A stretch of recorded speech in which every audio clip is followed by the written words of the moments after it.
YS Vijayalakshmi దీక్షపై senior TDP నేత యనమల రామకృష్ణుడు మండిపడ్డారు. రాష్ట్ర పరువును వైఎస్ ఫ్యామిలీ కాంగ్రెస్ గంగలో కలుపుతున్నాయని అన్నారు. కొడుకు రాష్ట్రాన్ని దోచుకున్న సమయంలో మాట్లాడని విజయలక్ష్మి ఇప్పుడు లబోదిబో అనడం వల్ల ప్రయోజనం ఉండదన్నారు.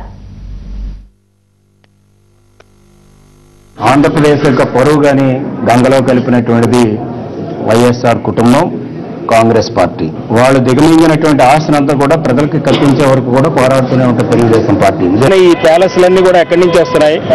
ఈ మన బినామీ కంపెనీల్లో పెట్టుబడులన్నీ ఎక్కడి నుంచి వస్తున్నాయి? జగన్ పేపర్ పెట్టినటువంటి పబ్లికేషన్స్ ఎక్కడి నుంచి వచ్చింది?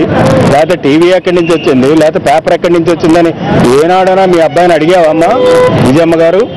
ఏనాడైనా మీ అబ్బాయిని అడిగావా ఈ ఆస్తి అంతా ఎట్లా వచ్చిందని?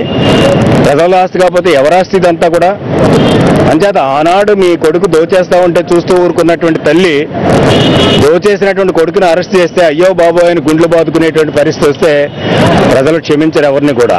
మీకున్నటువంటి ప్యాలెస్లకి, మీకున్నటువంటి ప్రాపర్టీస్కి, మీకున్నటువంటి కంపెనీలకి మీరు ఎలాగ పేపర్ పెట్టారు, మీరు ఎలాగ టీవీ పెట్టారు, వీటిలన్నింటికి కూడా విజయమ్మ గారు సమాధానం చెప్పవలసినటువంటి అవసరం ఉంది.